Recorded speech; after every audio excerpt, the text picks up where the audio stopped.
नमस्कार, मैं हूं सपना पांडे और आप देख रहे हैं न्यूज नेत्र। उत्तराखंड की राजनीति की बात करें तो उत्तराखंड में जो कांग्रेस पार्टी है, उनकी राजनीति में जो एक चेहरा अक्सर आप लोगों को दिखाई देता है, वो है उनके मुख्य प्रवक्ता का। ये वो चेहरा है जो सिलक्यारा टनल का मुद्दा हो या फिर अंकिता भंडारी हत्याकांड का पूरा मामला, इन्होंने अपनी हर बात को बेबाकी से हमेशा मीडिया के सामने और जनता के सामने रखा है। ऐसे समय पर जहां कांग्रेस में अपनी ही पार्टी के लोग इधर उधर जा रहे हैं, गरिमा मेहरा दसोनी आज भी पार्टी के साथ एक मजबूती से स्तंभ बनकर खड़ी है। तो सबसे पहले मैम आपका बहुत बहुत स्वागत है। बहुत धन्यवाद आपका मुझे यहाँ बुलाने के लिए। जी, तो गरिमा जी, सबसे पहले अगर शुरुआत से शुरू करूं तो गरिमा मेहरा का मुख्य प्रवक्ता गरिमा मेहरा दसौनी बनने का सफर कहाँ से और कब शुरू हुआ? मैंने कभी नहीं सोचा था राजनीति में आने का, तो कभी नहीं सोचा था। हाँ, जरूर मैं 4th जनरेशन हूँ अब कांग्रेस में। पूरी फैमिली पॉलिटिक्स में थी और है, पर कभी बहुत कहना चाहिए कच्ची उम्र में शादी हो गई। और शादी क्योंकि आर्मी ऑफिसर से हुई, तो कभी ये सपने में भी नहीं आया कि पॉलिटिक्स में मुझे जाना है। और फिर पूरा देश में अलग अलग शहरों में ट्रांसफर पोस्टिंग होती रही। और मैं आर्मी पब्लिक स्कूल से लेकर दूसरे नामी गिरामी स्कूल्स में 13 साल टीचिंग कर चुकी हूँ। ज्यादातर करके मैंने आर्मी पब्लिक स्कूल में ही पढ़ा है, और वो मेरी खुद की चॉइस थी, क्योंकि बिटिया डिसेबल्ड थी। आज 22-23 साल की हो गई ईश्वर की कृपा से।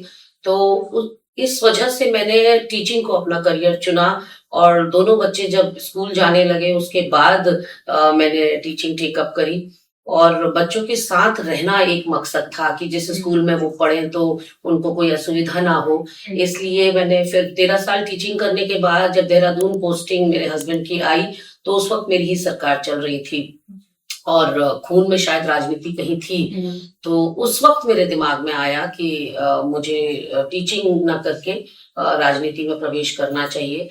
और ये इस आइडिया के साथ मैं खेल ही रही थी कि उस दरमियान आकस्मिक निधन मेरे पिता का हो गया।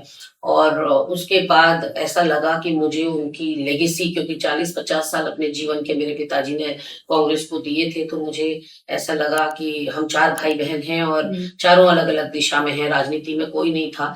तो मुझे लगा मुझे अपने पिता की विरासत को आगे बढ़ाना चाहिए, और जनता की जो सेवा करते करते उन्होंने अंतिम सांस ली है, वही मुझे करना चाहिए। आज तक जितना भी मेरा राजनीतिक करियर रहा है, मैंने राजनीति अपनी शर्तों पे करी है। और मुझे एक ही मकसद था आने का, उसके पीछे ना पैसा था ना कुछ और पद प्रतिष्ठा का लालच था। लालच सिर्फ एक था कि अपने पिता का नाम रोशन करूं। और मुझे लगता है कि कुछ हद तक आज जहां भी मेरे पिताजी होंगे तो वो मुझे देखकर गौरवान्वित। जी, राजनीति में जहां लोग इधर उधर जा रहे हैं, आपका पुराना नाता भी एक ही पार्टी से रहा और आज भी आप उसी पार्टी से हैं। तो इसका क्या कारण है कि आज भी आप एक ही पार्टी से जुड़ी हुई है इतने समय तक? देखिए, कांग्रेस की नीतियां और कांग्रेस का जो सर्वधर्म संभाव है, कांग्रेस का जो वसुधैव कुटुंबकम में विश्वास है, कांग्रेस जो दबे कुचले वंचित वर्ग की आवाज उठाती है, तो कांग्रेस की नीतियों में मेरा अगाध विश्वास है। जो लोग कांग्रेस से भाजपा या भाजपा से कांग्रेस में आते हैं, मुझे लगता है कि उनकी अपनी कोई चरित्र नहीं है, अपनी कोई सोच नहीं है, क्योंकि रातों रात आपकी सोच कैसे बदल सकती है। आज तक कभी क्या किसी पार्टी ने अप्रोच किया है? बहुत बार, और किसी पार्टी ने नहीं, भारतीय जनता पार्टी ने बहुत बार, एक नहीं कई बार, और बड़े बड़े दिग्गजों ने अप्रोच किया, ऑफर्स भी मिले, मेरी तनख्वाह भी बता दी गई, मेरा पोर्टफोलियो भी बता दिया गया, मुझे लाल बत्ती की गाड़ी का लालच दिया गया, और मुझे ये तक कहा गया कि प्रादेशिक नेतृत्व नहीं, आपको दिल्ली के नेतृत्व से ज्वाइन कराएंगे। पर होता क्या है कि जब आपने जीवन में सब कुछ देख लिया हो, तो फिर आपको कोई आस किसी चीज की रह नहीं जाती। तो ऐसे में किसी चीज की ख्वाहिश मन में ऐसी नहीं है कि मुझे लाल बत्ती की गाड़ी में घूमना है, क्योंकि बहुत घूम चुके पिताजी के संग, दादाजी के संग, बहुत वो रौब भी देख लिया। तो अब मुझे लगता है एक ही मकसद है कि देश के लोकतंत्र और संविधान को किसी तरह से जिंदा रखने में अपना एक जर्रा भर अगर मैं योगदान दे पाऊं, क्योंकि आज वो संकट में। कई बार आप पे इल्जाम लगाए जाते हैं, या वो किसी और पार्टी के द्वारा हो या खुद की पार्टी में भी कहा जाता है कि गरिमा मेहरा दसौनी बहुत ही कैमरा जीवी हैं, वो मीडिया के सामने हर बात पर बोलती हैं, वो इसलिए बोलती हैं क्योंकि वो दिखते रहना चाहती हैं। तो इस पर आप क्या जवाब देंगी? मुझे इसके उलट लगता है कि मैं कैमरे के पीछे नहीं, कैमरा शायद मेरे पीछे आता है। और मैं इस बात के लिए धन्यवाद देना चाहूंगी उत्तराखंड की मीडिया को, और मैं दिल से ये बात कह रही हूँ। जैसे ही मैंने सक्रिय राजनीति में पदार्पण मेरा हुआ, मैं बहुत धन्यवाद अपने तमाम अध्यक्षों का करना चाहूंगी। मेरे पहले अध्यक्ष के रूप में माननीय किशोर उपाध्याय जी थे। उन्होंने मुझे 2-3 महीने के अंदर, मैंने ज्वाइन किया है 1 जुलाई को, और सितंबर के महीने में रक्षाबंधन होता है, और उन्होंने उपहार के तौर पर मुझे प्रवक्ता का पद दिया, क्योंकि वो मुझसे पहले से वाकिफ थे, मेरे परिवार से वाकिफ थे और मेरी वाक पटुता से वाकिफ थे। तो उनको लगा कि सबसे बढ़िया मुफीद पद मेरे लिए प्रवक्ता का रहेगा। और वो दिन है, और आज का दिन मैंने कभी पीछे पलट कर नहीं देखा। हर अध्यक्ष आते गए और एक तमगा मेरे चेहरे पर लगाते गए। जो कुछ भी मिला है मेरे मेहनत के बलबूते मिला है, और मैंने आप जैसा कि आपसे कहा कि उत्तराखंड की मीडिया ने मुझे सर माथे बैठाया है। उत्तराखंड में आपको कांग्रेस कहाँ दिख रही है इस समय पे, वो भी उस टाइम पे जब पूरे देश में मोदी लहर चल रही है? तो क्या कांग्रेस सरवाइव कर पाएगी इस बार? देखिए, मैं आपकी बात से इनकार करूंगी सपना। देश में कहीं मोदी लहर नहीं चल रही है। बेसिकली ये प्रोजेक्ट ऐसा कर रहे हैं। Modi is a hoax. Modi एक पुतला है, या भाजपा एक पुतला है, खोखला पुतला, जो मीडिया ने और कॉर्पोरेट वर्ल्ड ने खड़ा कर रखा है, और जताया ये जा रहा है कि भगवामय हो गया है देश। ऐसा नहीं है। जगह जगह लोकतांत्रिक तरीके से चुनी हुई सरकारों को ढहाया जा रहा है, तोड़ा जा रहा है, खरीद फरोख्त करके, और फिर वहां अपनी सरकार जो जंतर से बना दी जा रही है। भानुमति का पिटारा। कांग्रेस मुक्त की बात करने वाले आज लगभग कांग्रेस युक्त हो गए हैं। आप देखिए ना, 2016 में यहाँ इतनी बड़ी टूट करी, कांग्रेस में हरीश रावत सरकार गिराई, और 17 में उन्हीं तमाम कांग्रेस के आयात किए हुए नेताओं को टिकट ही नहीं दिया, बल्कि उनको कैबिनेट में 6 से 7 मंत्री कांग्रेसी थे। तो आप कांग्रेस मुक्त की बात करते थे, यानी कि आप कांग्रेस में व्याप्त भ्रष्टाचार को हटाने की बात करते थे, लेकिन जिन पर आप बड़े बड़े भ्रष्टाचार के आरोप लगाते थे उनको आपने गोद में बिठाने का काम किया। तो उत्तराखंड से जो टूट की शुरुआत की थी, वो रुकी नहीं। फिर भारतीय जनता पार्टी, उत्तराखंड, उसके बाद गोवा, उसके बाद कर्नाटक, उसके बाद अरुणाचल प्रदेश, मणिपुर, ये तमाम, मध्य प्रदेश, तमाम प्रदेशों में इन्होंने जनता के मैंडेट का अपमान किया, चुनी हुई सरकारों को गिराया, तोड़ा, और फिर अपनी सरकार बनाई है। तो जनता ने मैंडेट नहीं दिया है, इन्होंने खुद को स्वयंभू बनकर ही मैंडेट दिया है। आपने टिहरी से चुनाव लड़ने की इच्छा जताई थी, तो इतने सालों से पार्टी के साथ जुड़े होने के बाद भी क्या कारण रहा कि आपको टिहरी से नहीं लड़ने दिए? वो एक तरह से आप कह सकते हैं कि बहुत ही अनौपचारिक मेरी घोषणा थी। जब मैंने देखा कि भारतीय जनता पार्टी ने एक बार पुनः रानी को दे दिया, जबकि रानी का टिकट कटने की बात सियासी गलियारों में थी, पर बहुत गुस्सा आया जब रानी को टिकट मिला कि एक बार फिर एक अकर्मण्य नेता को हम झेलेंगे। तो मैंने एक अनौपचारिक बात मीडिया के सामने कह दी, मैं चुनौती देने को तैयार हूँ। और सामने महिला देखकर भी मुझे लगा कि महिला होने के नाते मैं एक बेहतर टक्कर दे सकती हूँ। पर शायद मेरी गलती रही कि मैंने बहुत औपचारिक तरीके से आवेदन नहीं किया। अभी पौड़ी से गणेश गोदियाल जो कि मैदान में उतरे हैं, बहुत सारा समर्थन, और अनिल बलूनी जी के लिए आपने बहुत सारी मीडिया बाइट्स भी दी हैं। तो इस बारे में आप क्या कहना चाहेंगे? क्या आपको लगता है गणेश गोदियाल इस बार? हाँ, देखिए, जो डिजर्व करता है उसको निश्चित रूप से पार्लियामेंट जाना चाहिए। ये उत्तराखंड की जनता को भी समझना होगा कि मंदिर मस्जिदों से पेट नहीं भरा करते, पेट तो रोटी ही भरेगी, और रोटी वो दे पाएगा जो झूठे वादे ना करता हो, झूठे जुमले ना करता हो, झूठे सपने ना दिखाता हो।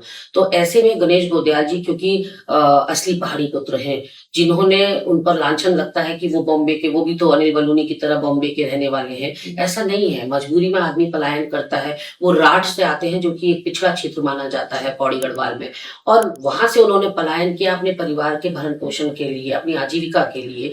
बंबई गए और उन्होंने केले तक ठेले में बेचे हुए हैं, और जो भी वहां से उन्होंने कमाई की वो राठ महाविद्यालय बनाने में लगा दी। तो जनता उनके बारे में जानती है। और जब से उत्तराखंड का गठन हुआ है, तब से तो मुझे याद नहीं पड़ता कि गोदियाल जी ने कभी बॉम्बे का रुख किया हो। 2 बार उन्होंने विधायक का चुनाव लड़ा, और जनता ने उनको सरमाथे बिठाया। निशंक एक दिग्गज, एक बड़ा नाम है भाजपा का, निशंक को हराकर वो विधायक बने श्रीनगर सीट से। तो ऐसे में मुझे लगता है कि अनिल बलूनी जी ने 24 साल में कभी कोई सुध नहीं ली, कोई रुख नहीं किया। इनके 7 साल के प्रदेश के नेतृत्व में जब सरकार आई है तो पौड़ी में सबसे ज्यादा एट्रोसिटीज हुई हैं। अग्निवीर या अग्निपथ योजना का सबसे ज्यादा नुकसान पौड़ी के बच्चों को हुआ। अंकिता भंडारी पौड़ी की रहने वाली, पिंकी नेगी, हेमा नेगी, केदार भंडारी, जोशीमठ भूदसाव, ये सब देखा है पौड़ी की जनता ने। तो ऐसे में जितने भी घाव दिए हैं भारतीय जनता पार्टी ने वो पौड़ी को दिए। तो गरिमा जी, एक महिला होने के नाते राजनीति में एक सबसे बड़ा सवाल उठता है कि राजनीति और परिवार में सामंजस्य कैसे बैठाया जाए। सबसे बड़ा जो आपको फैक्टर काम आता है वो आपका परिवार आपको सपोर्ट करे।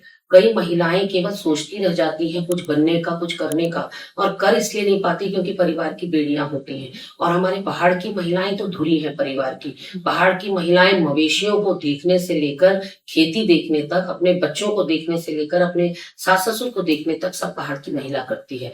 तो ऐसे में महिला जो है दहलीज से पैर ही बाहर नहीं निकाल पाती, ये सोच सोच कर कि मेरे पीछे से मेरे जानवरों का क्या होगा, मेरे बच्चों का क्या होगा, सास ससुर का क्या होगा, खेती का क्या होगा। पतिदेव फौज में है तो बहुत कम घर में रहते हैं, तो एज अ सिंगल पेरेंट मैंने बच्चों को बड़ा किया है।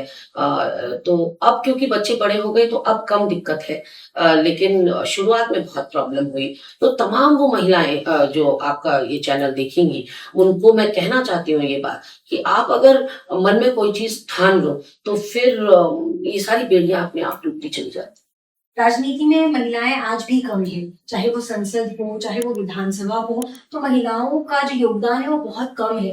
इसी पर अभी हाल फिलहाल में वुमेन रिजर्वेशन बिल की भी बात हो रही थी, तो इस पर आपके क्या मत है, आप क्या सोचते हैं? देखिए, ये दुर्भाग्यपूर्ण है। डेफिनेटली हम आधी आबादी हैं और हमें हमारा प्रतिनिधित्व तो मिलना चाहिए।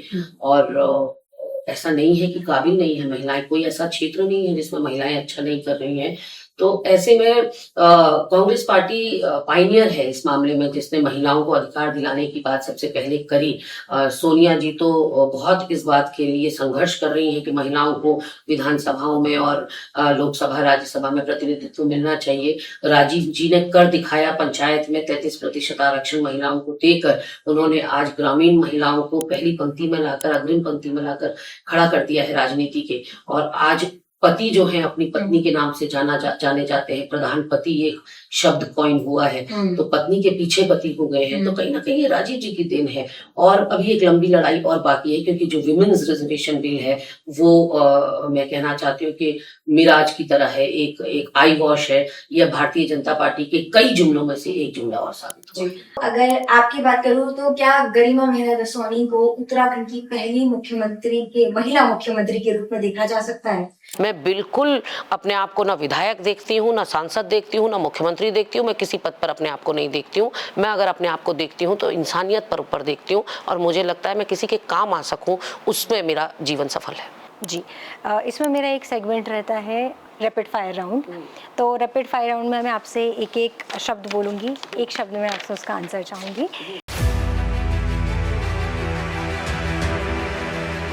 बीजेपी नफरती, कांग्रेस समरसता, प्रधानमंत्री मोदी झूठे, राहुल गांधी सच्चा नेता, ईडी बायस्ड, हरीश रावत पहाड़ी पुत्र, उत्तराखंड मेरा मान, ईवीएम फिक्स्ड।